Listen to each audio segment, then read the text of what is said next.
Welcome to the Pindown, your Detroit Pistons podcast. I'm your host, Wes Davenport from Motor City Hoops in Detroit Bad Boys. And I'm Blake Silverman, writer for Detroit Bad Boys, covering everything Pistons, and news writer for Sports Illustrated. And we are recording here on a Saturday afternoon. We're going to finish up just in time to get to all of the hotly anticipated All-Star Saturday night stuff. I'm sure we're all, Blake, I bet you're counting down the hours here on Valentine's Day to watch the dunk contest, right?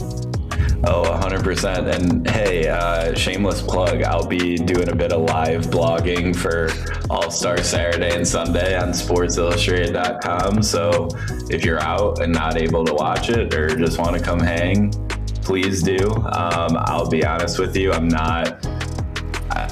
interested to see how the dunk contest is going to go with no Mac McClung, and Jalen Duren was accepting an invite and then he's not in it. So my pick, I guess, is Jackson Hayes to win it. It's just not that exciting of a field. I'm more excited to see Damian Lillard in the 3-point contest. That's what I'm looking forward to for All-Star Saturday. But yeah, I don't know how this All-Star Saturday will go.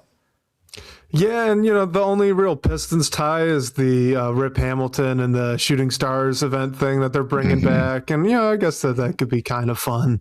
But yeah, I'll be honest, guys, I'm not tuning in for anything this evening. It's unfortunate that my wife and I, we scheduled the Valentine's dinner tomorrow night, not tonight, which leaves me more open for this evening's festivities instead of tomorrow's, which I actually do care to tune into. So that was just, that's on us. But yeah, Blake, you got, what do you think about All-Star Saturday? Let's just get that out of the way. Like, the dunk contest is not what it was. It feels like there's not even really the excitement around the 3-point shootout that we had a few years ago when it was, Steph and Clay and all that. So like, what's your takeaway here? What's going on?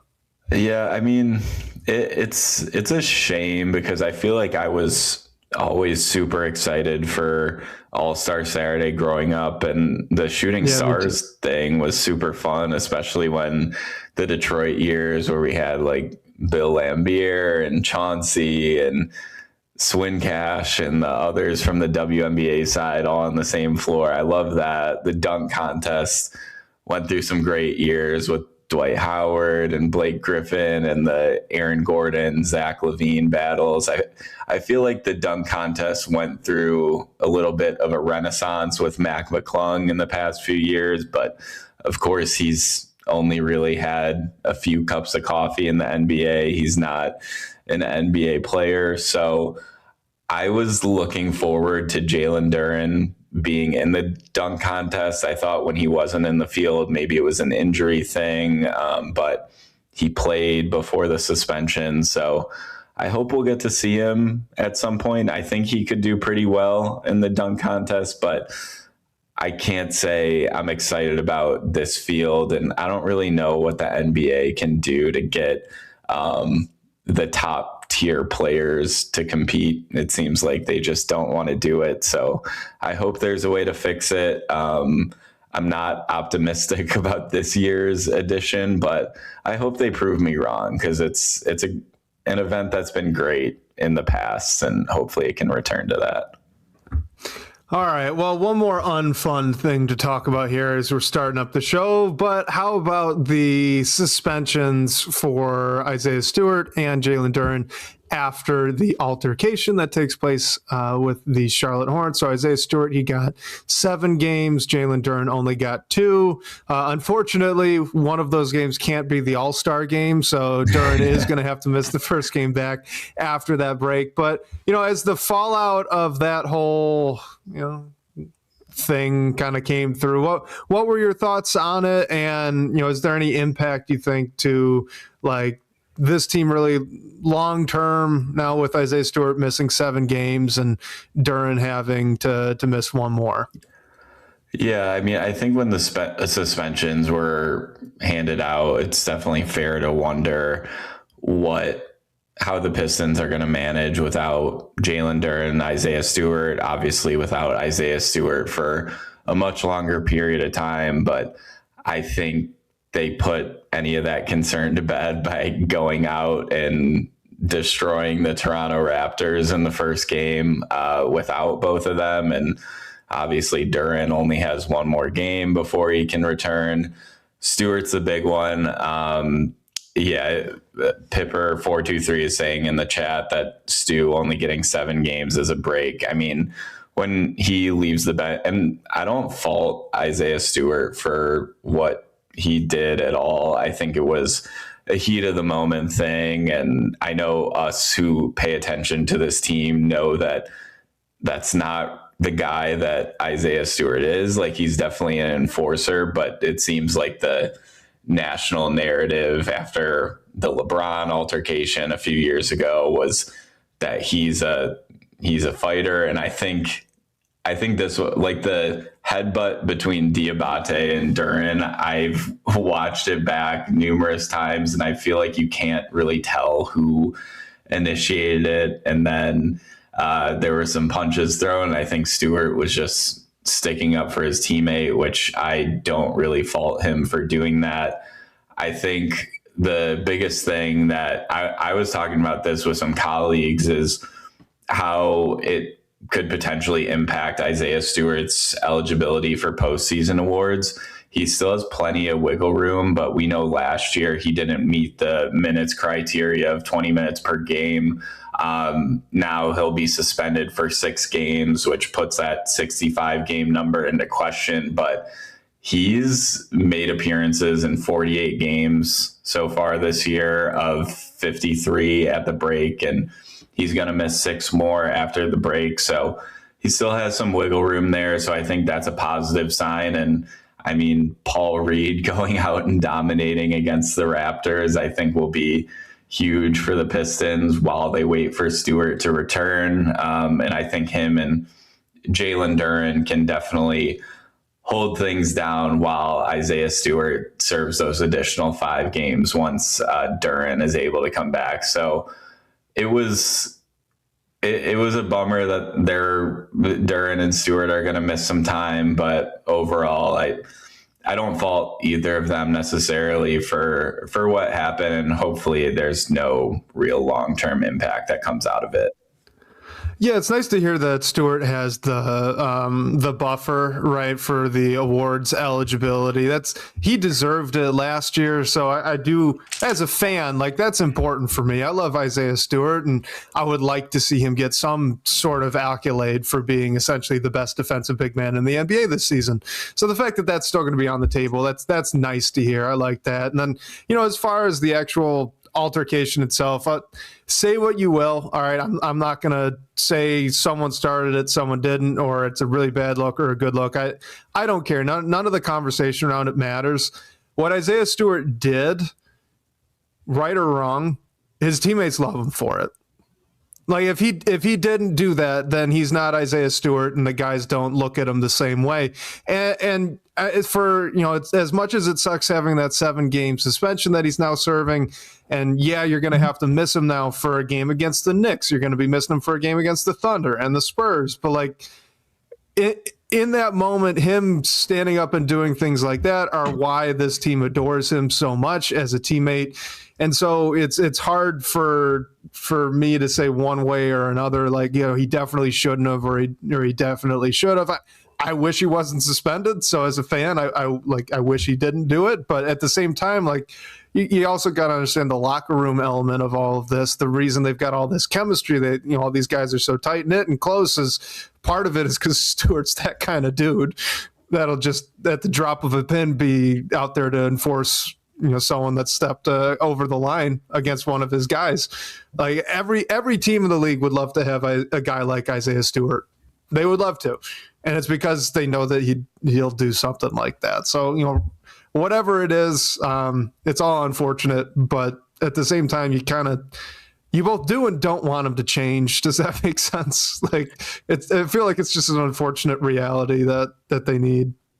Yeah, and I think it was, like, Stewart obviously wasn't in the game when the dust up started, and we know how leaving the bench is just automatic discipline is going to be handed out. And I think when the dust up started, like Stewart had that in mind, but when he sees Miles Bridges go at his teammate and one of his good friends in Jalen Duren, like almost unexpectedly, like he wasn't involved in it. I really think it was a heat of the moment thing. And Isaiah Stewart was sticking up for his friend and teammate in Jalen Duren. So I don't fault him for that. And I mean, I'm not an NBA player, but if I was, one of the guys that I wouldn't want to mess with is definitely Isaiah Stewart and also probably Jalen Duren. And I know there was some talk on the internet after about how Duren and Diabate had some stuff going on all the way back to high school. And I think you saw that a bit with how mad Diabate was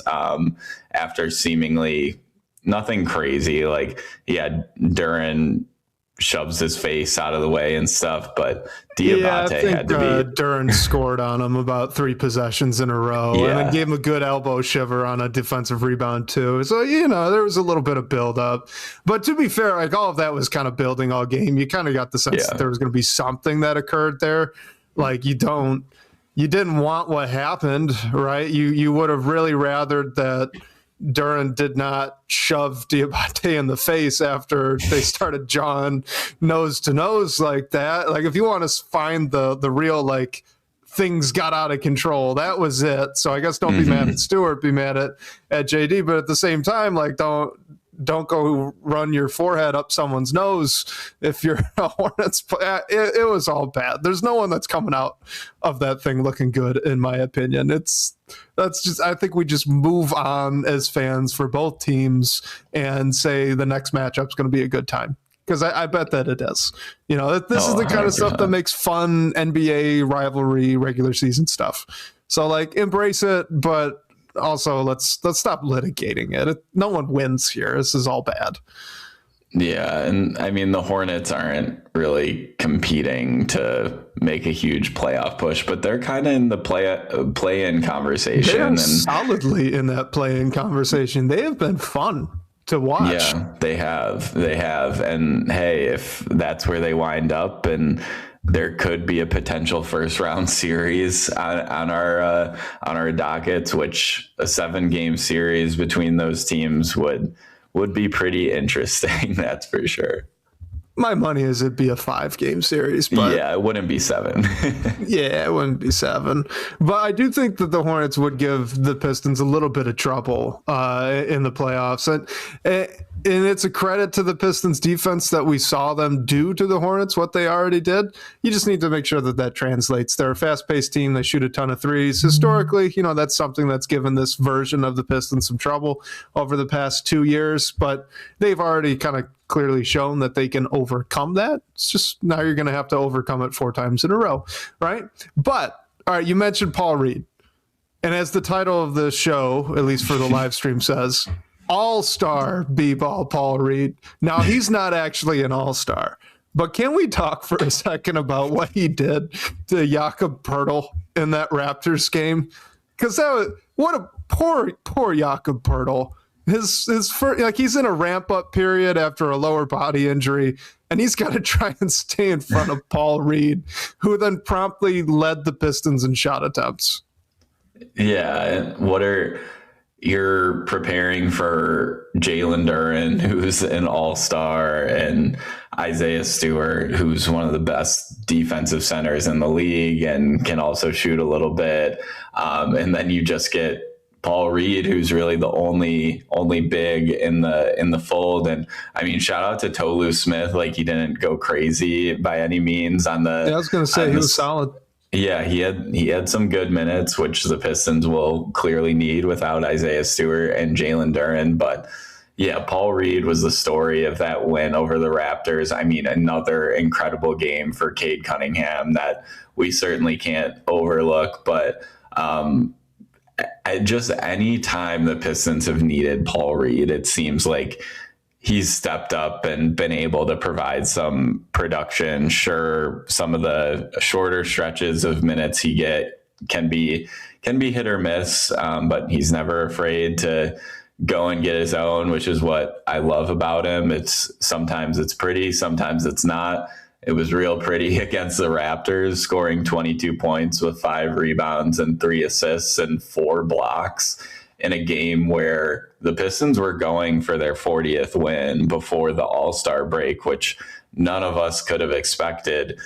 They end up going and doing that, and then right before the All-Star break, the Thunder drop a game to the Bucks. So the Thunder have 42 wins, but in terms of win percentage, the Pistons have the best record in the NBA at the All-Star break, which is just crazy. And Paul Reed was a big part in getting that win that took them there. Paul Reed, too, it's for all of the attention that his scoring is going to get, rightfully so. He was 10 of 17 from the floor, scored 22 points, 1 of 2 from the 3-point line. He had 7 stocks. Mm-hmm. Like, that's the thing that always shocks me so much with Paul Reed. Like, he's undersized, and he's not, as far as big men go, right? He's not a huge dude. He's not built like a brick or anything like that. He's athletic as all get out, but like he's not, you don't look at him and think, well, he's going to set a mean screen or something like that, right? But what he can do is he moves really well. He's pretty explosive. So that, like, the trap that he does almost routinely every time he's guarding the screener in a pick and roll set, it's really effective because of how quick he is. He surprises guys with how well he can get up off the ground quickly. That's why he had those 4 blocks. Like, Paul Reed, his first half was unbelievable. The second half wasn't as much, but he shocked the Raptors. That's what happened. They didn't see this coming. And honestly, I didn't see that coming. But he came out so aggressively on both ends, it kind of sent a message and a tone for that entire game. And the Pistons were able to carry that through. Like, how many times can we really say that this season? A player other than Cade Cunningham really came out and set the tone for how that game was going to go. Because that's what Paul Reed did in my book in this game. Yeah, and it wasn't a game that the Pistons could, like, I was worried about that game when you hear that you're not going to have Jalen Duren or Isaiah Stewart. And the Raptors are a good team, and they've even been playing well heading into the All-Star break before the game against the Pistons. Like, they beat the Thunder. They had a really tough West Coast trip where they win 4 of 5 games. And then after that, they win 3 of 4. So it's a team who won 7 of their past 10 games heading into the contest against Detroit. But on paper, I mean, whenever Cade Cunningham's available, like, the Pistons are going to have a good shot to win. And like you were saying, just all the depth pieces we've seen step up when they need to. The Pistons are going to have a great shot, but it's a tough game. And Paul Reed was able to set the tone and provide some of that additional scoring alongside Cade Cunningham that was desperately needed when you don't have Jalen Duren. And I mean, Duncan Robinson makes 2 threes. He had a decent night with 13 points, and Tobias Harris with 12, but you needed that secondary offensive production, and it came from Paul Reed. So, I mean, just a great showing from him, and just a great game from the Pistons overall in general to get a really nice win heading into the 2 nice wins, because the one against Charlotte was great too after the chaos, and you miss Stewart and Duren as well there and find a way to hold on. So a couple really good wins. They have 40 wins before the break, which is crazy. And that's even with dropping a recent game against the Wizards. So they've just played incredibly down this recent stretch here. All right, kind of fun question from Pistons fan 11 in the live chat. It says, did they tell Paul Reed to do that, or do you think he just decided to go out and have the game of his life here against the Raptors? I feel like he just decides. Like, Paul Reed decides when it's going to be Paul Reed time. I mean, like, it's inherently known that when he's your main big, like, you're going to need more out of them. But I think the majority of it is just Paul Reed being Paul Reed. I don't know. So there's a difference between B-ball Paul and Paul Reed. That was Paul Reed against the Raptors. Like when you see Paul Reed get in garbage time, you can see it. There's just a different style. He's trying to ISO a little bit more. He does the mid-range pull-up jumpers a little bit more. Like all that stuff, to me, that's B-ball Paul. What he did there against the Raptors, that's Paul Reed. He did nothing out of the ordinary. I think they just told him to be aggressive, and Jakob Poeltl couldn't keep with him. I really do think it was just as simple as that. The stocks were, I think he maybe caught the Raptors by surprise. That's not a coverage that the Pistons do all that often when he's not on the floor. So it does make sense to me there that, the 3 steals he gets, and a couple of them I know were coming out of those pick and roll sets. Like Toronto was not ready for that. It probably doesn't show up on film all that often. I do think that's a bit of a mistake for them because you do have enough Paul Reed minutes where that shouldn't have shocked you, but it's enough out of the ordinary from the Pistons' usual coverage where I think you could explain that away. The offense, though, I think that was a Jakob Poeltl decision, not so much a Paul Reed decision. I think he just started putting his head down, realized that guy couldn't move his feet yet because he's still recovering from that injury and on a minutes restriction, and he took advantage. Yeah, he really did. And I mean, it shows in what you brought up, and Paul Reed took the most shots on the team. He had 17 field goal attempts compared to... He was Jalen Duren in this game offensively. And like a really great version of Jalen Duren. Like we've talked about at times over this year, like Duren has that hot start, and then we want him to see him be more aggressive and get more field goal attempts. And that's like exactly what Paul Reed did. So it was huge in a game where the personnel just isn't there as it normally is. And I mean, Dennis Jenkins has provided that offense at times. Of course, he didn't start, so it was a different story, but Dennis just had 8 points against the Raptors, so the offense needed to come from somewhere, and it came from Paul Reed. It was aggressive. It was working right out of the gate, and he just kept going back to it, which was awesome. All right, let's get to this question. Kind of a fun one from Jakob Poeltl. Says, my question after the New York and Toronto games, how do we get more minutes for B-ball Paul? What do you think? Oh man, I mean, who's it coming at the expense of? Like, it's not coming at the expense of Jalen Duren or Isaiah Stewart. So, I mean, is it Javonte Green? Is it Ron Holland when he's available? I mean, I think that Paul Reed is going to remain in his current role, just being there for foul trouble or if someone isn't available, which is a bit of a shame. Like, he's always been an overqualified third big, but it's great to have in what seems like a good situation for both Paul Reed and the Pistons. So I'm not anticipating like a ton of extra minutes. I mean, it would be fun to see. It's just there aren't that many minutes to go around. Like, he's averaging just under 13 minutes a game over the first half of the season in 38 games. So maybe you see that go up to 15 or so, but obviously that comes at the expense of someone else. And how the rotation is, I'm just not really seeing where it comes from. Yeah, to me, this is just like the best problem to have in professional sports, right? Like the Pistons, they have reasonably 12 guys that on any given night you kind of look at them, you think like for a lesser squad, they'd probably be getting minutes. I'm looking at Paul Reed and Marcus Sasser for that as well. Javonte Green would go. Let's see, I'm trying to count it out here. We got 1 for Kevin Huerter, Cade coming in, Tobias Harris, Duncan Robinson, Isaiah Stewart. That's 5, Levert 6, Asar 7, Holland 8, Duren 9, Jenkins 10. Okay, yeah, so they got 13.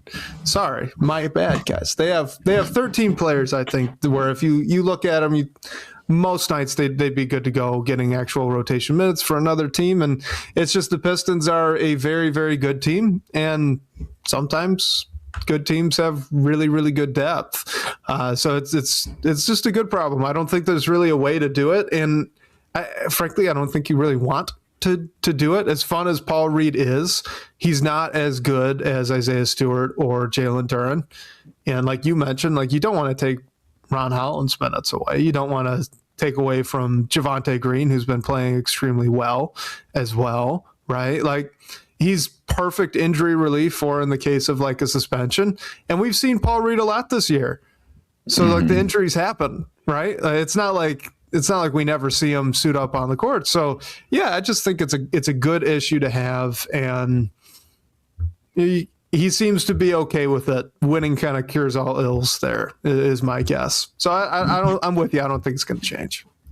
Yeah, and I mean, I think you're still gonna like. I don't think that there's any bad juju, like there really couldn't be, between Paul Reed and the coaching staff or whatever, because he's under contract for next season as well, and then he's a free agent, but he's on a smaller deal relatively, and it's not a contract year for him, but he's going to take advantage of every opportunity he gets to prove at his next contract, when he's only 28 years old, that he can maybe be a high level backup big, or maybe can start somewhere for some team. So I think you're going to continue to see this production out of Paul Reed and the opportunity that he gets. And especially when there's one more game without Jalen Duren, 5 more without Isaiah Stewart, you're going to see a lot of Paul Reed over that time. And then even when they're both available, the injuries, foul trouble, whatever it might be, there's going to be opportunities for Paul Reed. And I think he's the type of guy to just want to take advantage of every opportunity that he has. All right, just to put a bow on this, Pistons fan 11, can we move Harris to the 3 and play Paul Reed a little bit because of that movement? Harris at the 3, is that something you'd be all that interested in seeing? I probably wouldn't be, but what say you? I mean, yeah, I would just wonder about like what the guard situation, like, is this in the second unit a bit? I think you could and try it, but I don't think it's a long-term thing I would necessarily look for. And I mean, Paul Reed playing alongside Isaiah Stewart is fun. But I just don't know if it makes total sense for how this roster is set up and how JB Bickerstaff wants to play. So that is a way to get more minutes for Paul Reed. I just don't see it happening, I guess. All right, so let's get our one all-star question out of the way. This is the Beastman 17. Says that he really hates this 3-team stuff. I'll let you figure out the other word that was used there. It says just go back to 2 teams. So what do you think about the all-star game format? And we could kind of use this as a bridge to just really briefly talk about what's been going on with the all-star game in general, what you think maybe a fix is or not. Is it even something that could be fixed, I should say? Because, you mentioned it. There's not as much excitement and competition surrounding All-Star Weekend in general, and that's definitely true for the game as well. So what do you think of the format this year? And then, long term, are there any changes you'd like to see? Yeah, I mean, I'm not sure if I have like a surefire fix in my mind. I think the USA versus world team is interesting because there really are just some of the best players in the league are Europeans, and then some of them are Americans as well. I do think it's a little weird that you break up 2 teams into like 2 American teams versus 1 team world. The mini tournament, and I'd have to double check the format again. If I know it's 12-minute games, but if it's an Elam ending or whatever it is, I actually enjoy the Elam endings just because I think that's a way in exhibitions to get teams to play good defense when you can only let up 1 more basket and then you lose. So I think that's a decent way to keep it going. But yeah, overall, I think that a lot of the all-stars you're seeing right now, like you still have your classic Kevin Durant's, LeBron James, whatever you want to say about his all-star selection this year, Steph Curry. Those guys are older and they probably need a break during this time. So I don't fault them for not going as hard. I wish there was a way to fix it. I am skeptical that this format that they have right now is going to work. Just going out on a limb, I think next week we're going to hear a lot of maybe backlash against what happened, and then we'll probably see the NBA make a slight tweak or another change like they've been doing over recent years. I think 2 teams in a full game would be fun, but there has to be a way to give that game a little bit more juice. But I'm not sure the players want it that way. And I thought what Kevin Durant said about how like the Lukas and Jokic's don't try either. Like it's not just them. So I sort of think that's how it is. But maybe once you get these younger guys in, like Cade and Duren, and there's 6 first-time All-Stars this year, including Duren, they're going to want to show themselves on this stage. But yeah, I think it's just an excuse to have fun. And I hope the NBA comes up with a way to make it a bit more interesting. I'm not sure if this format is going to do it, but I hope it does.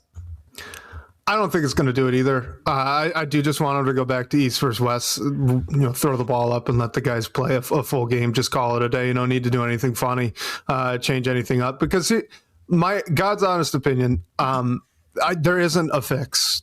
There's not a fix. This is the players. If the players don't want to play hard or, hard enough, right, to a reasonable level where they just kind of up the give a crap level a little bit. If they don't want to do that, well, they're already getting paid a ridiculous amount of cash and salary. All of these guys are. They've already got all of the, the fame and fortune and brand power for being all-stars already. You're donating to charities, nice, but that's not going to really get them going either. Like, it's the players. It's just the players. So Pistons fan 11 says if BBall Paul were an all-star, he'd play hard. I got Caleb said Jamal Murray said he'd play hard this year. Like I genuinely believe it's just, if the players are going to want to show up one year, they're gonna. If they don't, then they won't. So you're right to bring up the young players. I don't think Wemby's going to be dogging it. I'd be surprised if Cade and JD were as well. Like some things have to go and get bad enough and be embarrassing enough for the people involved to say, actually, I'm going to be the one to change it. And once you get a couple of guys doing it, then, I think it'll start to swing back around. It was at one point in the 70s and 80s a very, very competitive basketball game. I'm aware of that. And we've been slowly pivoting back into this less competitive direction for quite some time ever since then, especially kind of sped up there in the teens, in the 2010s. And, I bet it'll go back if the NBA just kind of stops messing with it and lets it get bad, which I know is not something that they want to do. But if it's embarrassing, I bet the pride will show up a little bit. That's all I'm trying to say. Hey, the NFL, the Pro Bowl is like much worse. So I guess the NBA has that to go off of. And that one genuinely has no fix because there's such a high injury risk and the players know it. Yeah, 100%. So I guess the NBA has that. And just for Pistons fan 11 asks how it works. I did some quick research. I actually don't think they're doing an Elam ending. So it's 3 teams and 4 12-minute games. So the first 3 games decide the championship. And then if there's a tiebreaker, there's a point differential element. So similar to what we saw in the NBA Cup when you saw some teams trying to run up their point differential and other teams play more defense to limit theirs. You might see some of that. Hopefully we don't see blowouts and we get 1 or 2 game winners. The Rising Stars last night did an Elam ending, and it was okay, but the championship was decided at the free throw line, which is not fun for anyone involved. So yeah, we'll see how this goes. Hopefully it's a little more competitive than we've seen in years past, but yeah, like Wes said, it just depends on the players on the floor.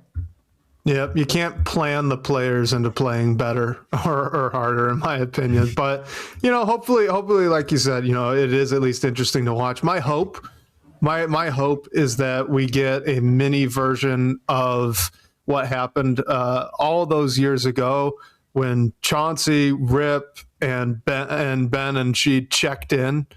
And all awesome. Of a sudden there was some defense being played out there and you saw it. Like, I just want that little bit of time. Like, JB's coaching, I believe, Cade and JD. And if those guys are out there together, like, I'd love to just see a little bit of that energy tick up and just like, send the message to the league. This is Pistons basketball. We're still going to be playing it out here too. That'd be fun. I don't know if that's what's actually going to happen, but I wouldn't say it's a 0% chance. I'll just put it that way. So I'm hoping to see that. Final thoughts on All-Star game, All-Star weekend before we move on. I mean, just to add to, like, Cade and Duren are on the same team. Cade's also playing with his high school teammate Scotty Barnes, so that's fun. And they have Anthony Edwards with them as well. I mean, I think the world team, depending on how they compete, will be tough. That one has Luka, Jokic, Caleb shouted out Jamal Murray, who's making his first All-Star appearance, and obviously Wemby. So all the teams are solid. I would say that the Cade and Duren team has the highest makeup of, like, young stars, which I like that aspect of thinking that they're going to go to try and win that game. So I like their chances. We'll see how it goes, but I think mainly it's just for all of them to have some fun out there. All right, so this was a question from basically two guys. So two people asked this in our DBB comments. This was Detroit, DK, and Shag. So what two teams do you think are going to be the hardest matchup for this Pistons team in the playoffs? How would you attack them in a series? And then what would be the X factors on both sides? So this could be just carte blanche, right? So any team, if you're looking at the playoff picture right now, it's the Pistons, Celtics, Knicks, Cavs, Raptors, 76ers, Magic, Heat, Hornets, Hawks, Bulls, and Bucks for the full play-in game. Cool. And just, should we just limit this to the Eastern Conference, just to be sure? Yeah. So, the Thunder would be a tough matchup for anyone. Yeah, good point. Good point. Let's just limit this to the East. So I would go. I mean, the first one that sticks out to me is the Celtics, and they're second in the East right now. And we'll see what happens with Tatum and everything, and whether he comes back or not. Even if he comes back, he more than likely will not be at full strength. But with the Vucevic trade, I mean, Vucevic has been a guy who's been able to kill the Pistons at times over his career.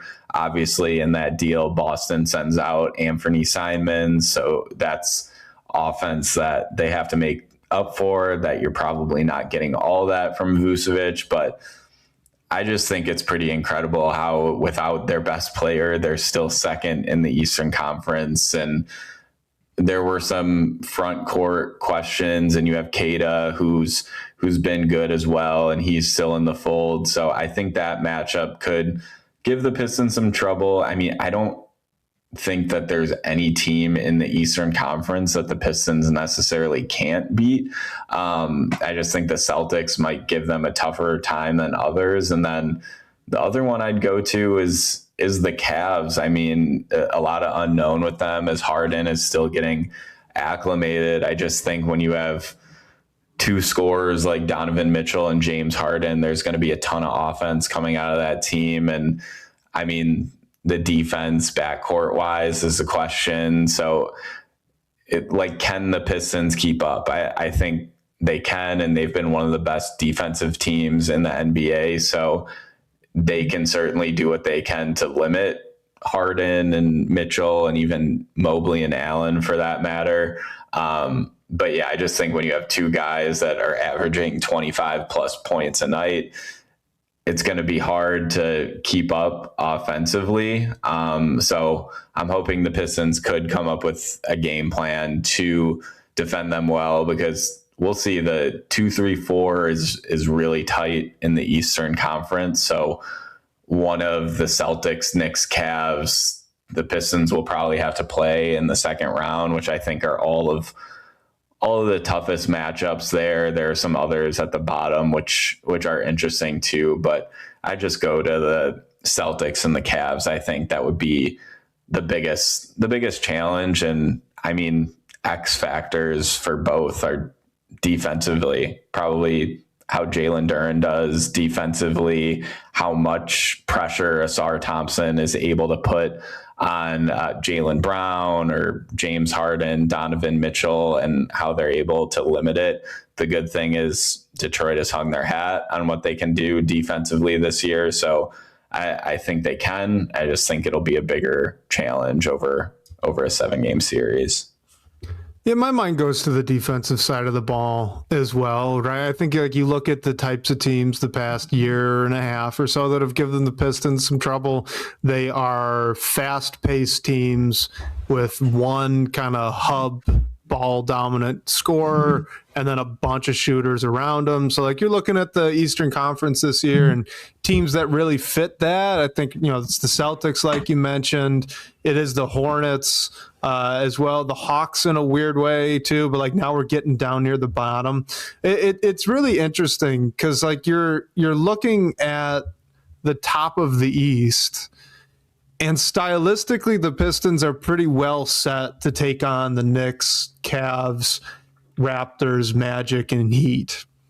I think the 76ers could be a sneaky one. That could be tough. And, with the Celtics, I get the whole Jason Tatum talk, but he's not going to be Jason Tatum if he really comes back. He won't. It's impossible. There's no way he could. He'll still be impactful. He's a good player, good defender, good shooter. But like it's not MVP level Jason Tatum. So point is like, I don't know. I mentioned this on From Half Court the other day too. Like with the Celtics with the Cavs, James Harden in the 3 games so far has basically been a more efficient Darius Garland, averaging almost the same amount of points, rebounds, and assists. More assists, and he's shooting more free throws as well. At the same time, he's just doing it more efficiently. But like he can't move, he can't run on the perimeter. So defensively, like I think you do have some concerns with what Harden can do and what he can give them on that end. And because of that, like the Cavs are really vulnerable to that type of basketball as well, just like the Pistons are. And so you start going down again, and the Cavs are certainly gonna need to get through one of those style of teams, most likely to go ahead and play the Pistons if they can jump up to the bottom side of the bracket. Like, there's a world where like the Cavs can't play Detroit until they get to the Eastern Conference Finals, and at that point, it's like, how worried are you about the Cavs even making it that far? I think that I don't know. It's really weird to say because the Pistons are such a shock, but they match up well against a lot of these teams. They really do. Yeah. And so it's like the Celtics and Hornets and Hawks that give me the most concern, but like the Celtics are number 2. You're not going to have to play them. As long as this holds, you're not playing the Celtics till the conference finals either. And yeah, I'm still pretty confident you can get through the Hornets, right? Like there's so much more talent in Detroit. So yeah, they actually are well set, I think. Yeah, and I think you bring up the Sixers that was the other one I was thinking about, but obviously health is always the question with them. Joel Embiid has been on fire since the new year started, really. But we'll see how his health holds up the rest of the way. And Tyrese Maxey has been one of the best scorers in the league. VJ Edgecomb's having an incredible rookie year. So they're a good team as well. They're only 1.5 games back of the Raptors for the 5th seed. So if they're in that 4-5 conversation, that could be a second round matchup with the Pistons. I think the Pistons would ultimately get by the Sixers. who are also playing without Paul George right now, but he'll be back for the playoffs, and we'll see how much he figures into the rotation at that point. But yeah, I think just like there isn't really a juggernaut in this conference unless you're talking about the Pistons. I don't really think that they're at that status right now. I mean, they can win really any game, but you've seen them let up a little bit and like lose to the Washington Wizards recently. But overall, I think the Pistons are the most complete team in this conference right now. So I think they'll be able to beat anyone in this conference. It just, we'll see what happens when we understand where the playoff picture falls and how they have to get by whatever matchups are in front of them. All right, let's start going a little bit quicker. We do have quite a few questions to get through, but this was a fun one from Camille. So as he said, he mentioned that Downtown Deuce, I think, brought up this possibility. So he wanted our idea on it. So do you expect a rotation where Isaiah Stewart moves into the starting five and Paul Reed serves as the backup center? In such a scenario, who would fall out of the equation? I can give my answer super fast, just a few sentences. I do not expect that sort of scenario. And I could say, too, confidently that if Stewart did move into the starting lineup and Harris moved to the bench, it's not Paul Reed that's the backup center. It's Isaiah Stewart still playing the backup center, just staggered. They wouldn't be dropping anyone else out of the rotation to do it because Isaiah Stewart's still a very, very good center. And if you're moving him to the starting four spot, that's fine, but you don't want to give up what he does really well. So all that's to say is I think it would be a 0% chance on both accounts. Well, all right, I'll give it like a 15% chance that Isaiah Stewart one day ends up starting for this team before the season ends. 0% chance, though, that Paul Reed is the backup center on a nightly basis, unless there's a big injury. Yeah, I mean, I'm with you. I wonder who falls out of the starting rotation in that scenario and how that would impact the shooting mainly. But, I mean, I think Isaiah Stewart should be getting more credit in the sixth man of the year conversation. I just think he's been incredible. And I know awards other than defensive player of the year and all defense teams obviously tend to give some weight toward scoring and everything. But I think Stewart's just been invaluable in that situation, and couple that with what Jalen Duren is doing this year. I think it's just like working well right now. So why break it? I mean, I understand the argument of Stewart's playing so well that like, should you start him at some point? But I just think it works. And if you're playing Duren and Stewart alongside each other, like what if one of them gets in foul trouble? I feel like that just throws everything off a bit, especially in the scenario if like you want to stagger Stu in and keep him in as the backup center. So yeah, I think it's unlikely just because Stewart as your first man off the bench is working so well right now. Pistons fan 11 brings up an interesting thought. Like, what about doing double big against the Cavs? And, you know, I'd say just to this, like, think back to what the Knicks did last year in the playoffs when they started going double big. What did it allow the Pistons to do? It actually made it easier for Jalen Duren because then Duren was guarding Mitchell Robinson. You already had Tobias Harris and Karl Anthony Towns. I think the Cavs are a very similar problem. I know that they've gone double big in the past, but they also haven't gone double big in the past. That is the Pistons, because you know what? Evan Mobley is pretty movable as a big man. He's not a overpowering force. He is just tall. Tobias Harris puts up a good fight on Evan Mobley. We've seen Asar Thompson put up a pretty good fight as an undersized four against Evan Mobley. So I think it could happen. I wouldn't bank on it more than like a coin flip. All right, this one's kind of interesting. This is Jakob 30 says that I've been seeing a lot on Twitter recently on the idea that the Pistons get away with fouls because of their reputation. Do you think that that is actually true?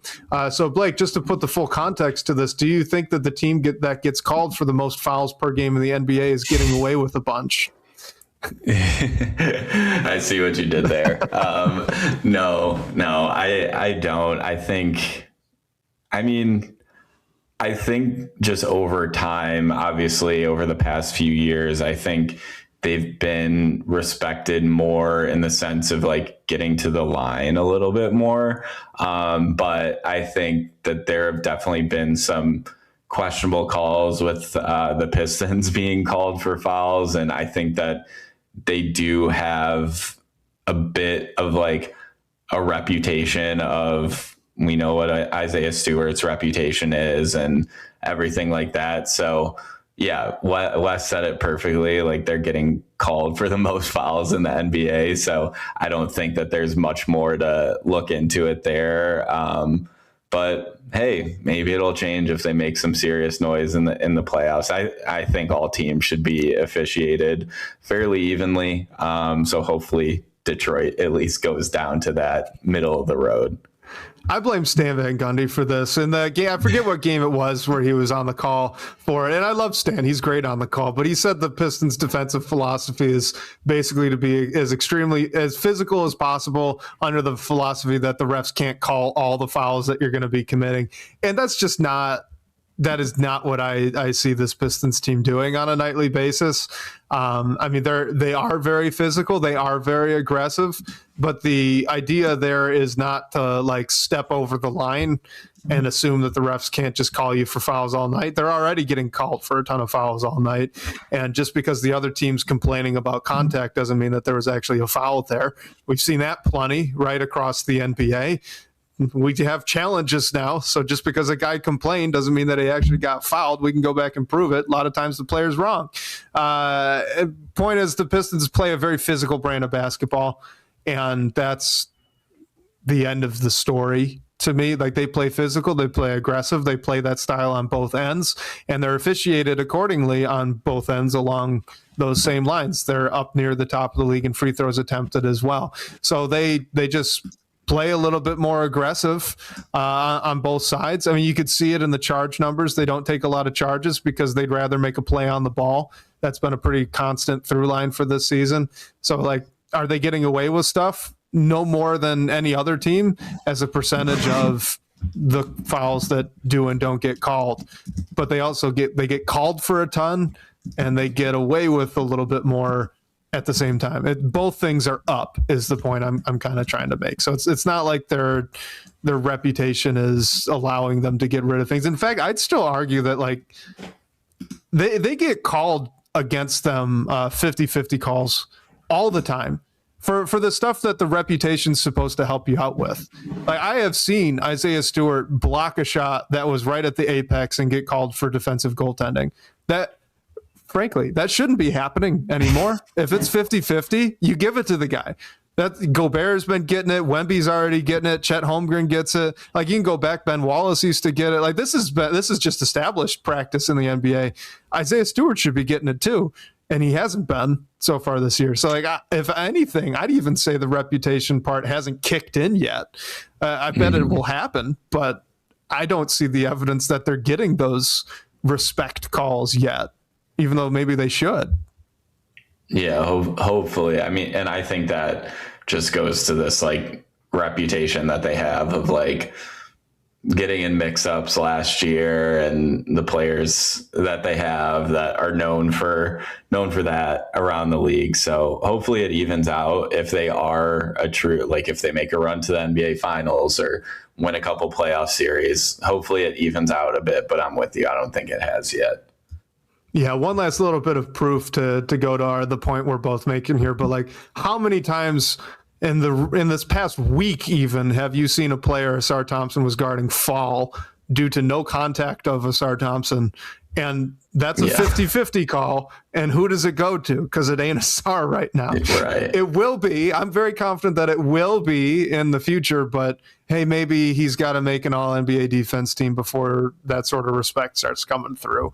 Oh, yeah. I think that's a little nuts because he's been an incredible defender for 2 seasons now, but hey, whatever. It is what it is. Where's the Rodney Dangerfield joke when you need it? But it is what it is. Can the Pistons go 20-9 down the stretch to reach 60 wins? This is from Lee County Fly Dog. Yeah, I mean, I think that you're asking a team who's winning over 75% of their games ahead of the All-Star break to win 2/3 of their games the rest of the way. I think it's very doable. Obviously, you have a tough schedule. You play the Thunder twice. You play the Wolves twice. There's games against the Knicks and Cavs and Spurs in there. So it's not the easiest schedule, but there's also 2 more games against the Wizards and 2 more games against the Nets. Like, I don't think the Pistons are going to want to drop any other games against those teams, especially if they're fighting to keep that number 1 seed in the East. I think the one thing that could mess with this is if the Pistons do really get that far ahead in the East and they sort of shut things down a bit in the regular season. But I think there's a ways to go until that becomes any realistic conversation. And at that point, if they're that far ahead, they maybe already won 20 games at that point. So I think it's very realistic. Am I positive that it's going to happen? No, but I think this team has just exceeded our expectations in every way this year. So you can't doubt them to do it the rest of the way. Yeah, the only thing I'll add is you kind of alluded to it. Going 20-9 down the stretch is actually a lower win percentage than the Pistons have on the season right now. Like they just understand, like, when you're trying to look at, man, is this even realistic? Is this something they could really do? And mind you, the Pistons have had one of the most difficult schedules by record in the league so far this season. This would actually be performing worse than they did to get into the All-Star break. Like, technically 20-9 is a step down. That's just kind of the level that the Pistons have been playing at against really good teams. I think they're either like 6-2 or 7-1 against the top teams in the league right now. And granted, you haven't played OKC, you haven't played the Spurs, but still, they've just been dominant. And is it like a mandatory goal to get 60 wins? No, but if they just keep playing the way that they are, they'll actually be over. They'll be like 22-7. They'll be at 62 wins to finish it out. So I'm rooting for it. We'll see. Pistons fan 11 again. Would you rather them rest guys down the stretch or chase OKC quickly? Like, I think it's a mentality thing. I don't think that this is going to be a group that rests players unless it's like the last game of the season. Yeah, I'm with you there. I mean, I think like it would be awesome to have the best record in the NBA, but I think the number 1 goal is getting the 1 seed in the East. And I mean, the Thunder are like, I almost just think like, don't really worry about them, obviously, when you play them, but in the grand scheme of things, don't worry about them until you would potentially play them in the NBA finals and have to figure out how to beat them. So I wouldn't be upset if the Pistons had the best record in the East, but not the best record in the NBA. I think it's a nice hang hat and can really tell you like what this team has done, but there's so many other things that you can look to as well. So that wouldn't be a huge concern for me as well. Just going to the playoffs healthy. And like Wes said, I don't think they're going to sit a ton of guys until it's the last few games when everything's all set in stone. Yeah, and these guys are all aware of history as well. Like I feel like if they're to a point where 60 wins is on the table, I'm sure all of those players are well aware of the last time a Pistons team won 60 wins, got 60 games. And then I think like the best record in Pistons history might be 62 wins or somewhere along those lines, maybe 64. So like if that's ever possible, I wouldn't put it past this group trying to look for it. 64. Yeah. So it just doesn't seem to be in their DNA to me. I just would be pretty surprised. Kind of a 2-question. So they're both similar, though. So first, from Chi-Town Chiefs, can Cade Cunningham win MVP this year? And then in general, from Ramester, what would Cade Cunningham's stat line need to be in order to win the MVP even in a future year? So I don't think it's doable this year, and I get why it's coming into conversation. Like, he's the best player on right now, the best team in the NBA.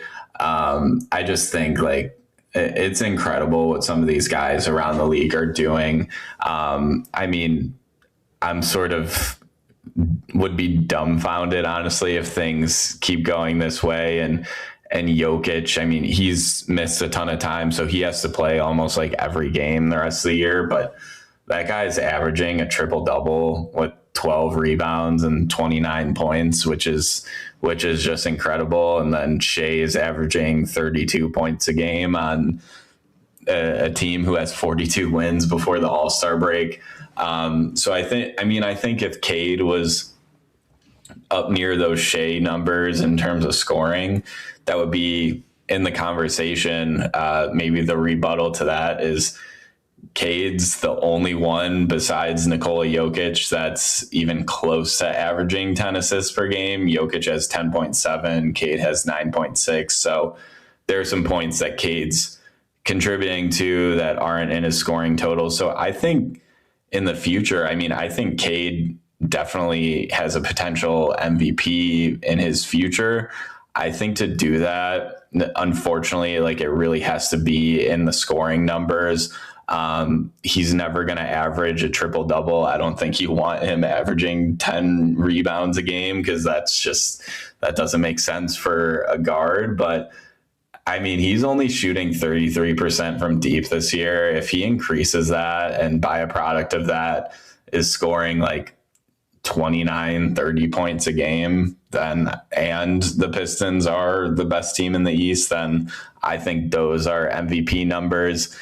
Not to like discredit the year that Cade Cunningham is having. I just think Shea and Jokic are the clear front runners, and I'd be shocked if one of them wasn't the MVP this year. Yeah, and maybe the games played thing kind of takes Jokic out of the running. That could happen. I agree with the long-term thing. It need to be getting the points per game up. So I'll just say then quickly that the only route I personally could see to Cade winning an MVP this season would be the Pistons not only are the best team in the East, they're the best team in the NBA by record, by multiple games. If that happens, right, like if, let's say, the Thunder finish at, 57 wins and the Pistons are at 62, that is such a surprise. That would be such a shock, I think, to the, just to the national NBA space, that you might need to just give it to the guy, because he's clearly the best player. In that case, then, by some solid margin, the best team, right? Quotation marks, in the NBA. The Pistons are doing it with less talent in that equation than the Thunder have.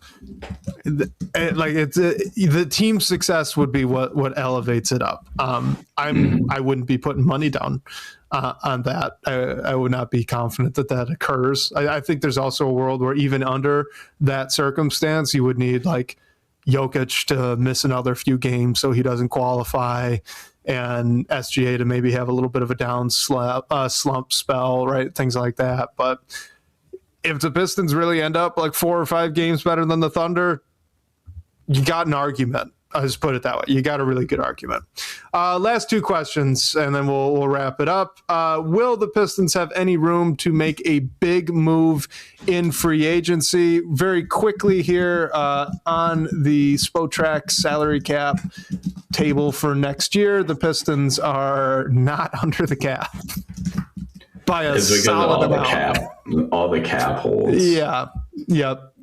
So Duren's going to have a cap hold. Obviously, you've got Tobias Harris has a $40 million cap hold. Kevin Huerter's 27. Let's see, what's the other cap hold? Javonte Green, that's not going to be it. So a bunch of smaller things outside of that. Jalen Duren's at 20, so he's going to get extended above that. They could, if they got rid of everybody, right? They just rejected all of these cap holds, they could get underneath. But right now, just renouncing essentially Tobias Harris and Kevin Huerter, you are still over the cap. So no, they're not going to have big space for free agents. They could make some trades. They got a lot of space underneath that first apron, even without changing anything. So there's room for them to make a big addition, if that's something that you want them to do as a fan. But in terms of free agency, no. Even if they were to renounce everyone, I believe, and you can correct me if I'm wrong, the most they could get under the cap is right around just under like $20 million, which at this point is not nearly enough to make a big swing. And like that's not including Duren, right? Because like Duren is you would have had to renounce Jalen Duren's $20 million cap hold to even get to that. Yeah. So that's like the swing for me. Like we know Jalen Duren is going to get extended, so that sort of just takes the Pistons out of being a cap space team this summer. Just looking at the free agent class, I mean, it's always like this, but I don't think you can definitely improve the team, but I don't think there's incredible fit to where like you have to allocate a ton of money to go and get this guy. I think the more likely opportunity, like you said, to improve the roster is through a trade, and we'll see what happens there. We haven't seen a big trade that this front office has made yet, but that's always been how the Pistons could considerably improve. I mean, Trajan Langdon's done a great job on the free agent market.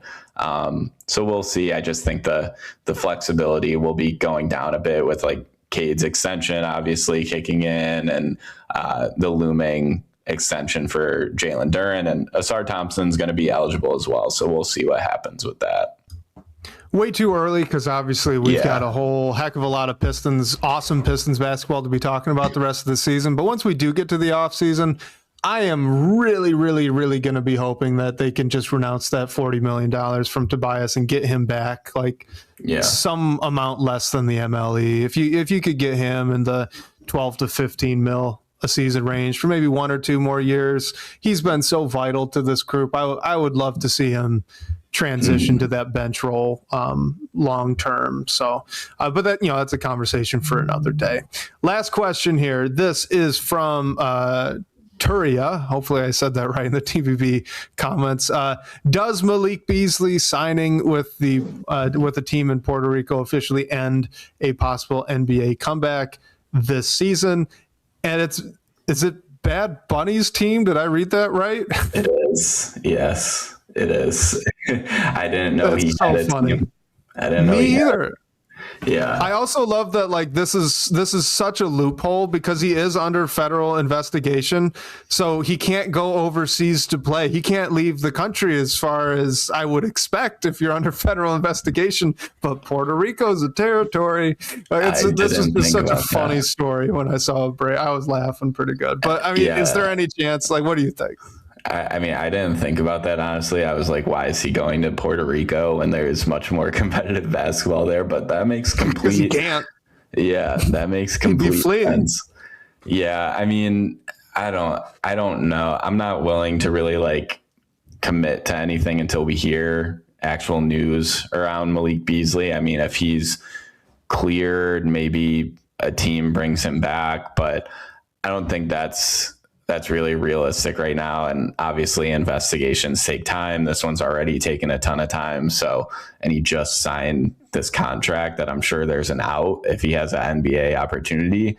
But I'm just not willing to be hopeful about his like return to the NBA immediately until we hear some specific news.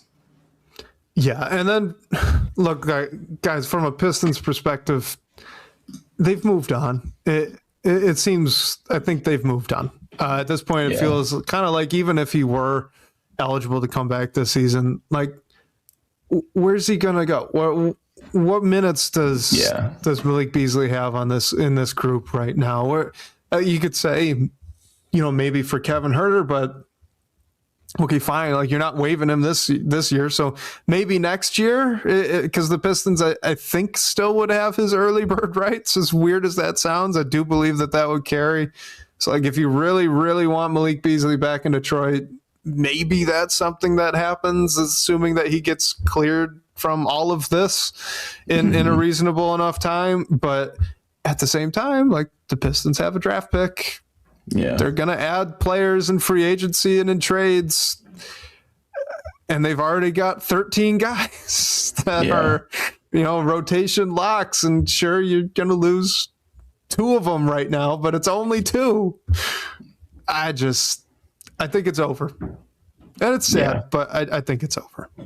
Yeah, I mean, existential circumstances, like who could have imagined this? And the team's done a great job to make up for what Malik Beasley brought. I mean, you can't replace all of it, but Duncan Robinson's done a great job bringing Kevin Huerter at the deadline. Karis LeVert's been up and down, but he's contributed at times as well. So I'm with you. And plenty of great shooters in the draft this year that are probably going to be available in those 20, in the 20s for the picks. Like you can go, maybe Chaz Lanier's going to take a step, right? There's plenty of ways to get rotation shooting that wouldn't require bringing what is frankly a lot of baggage along with it.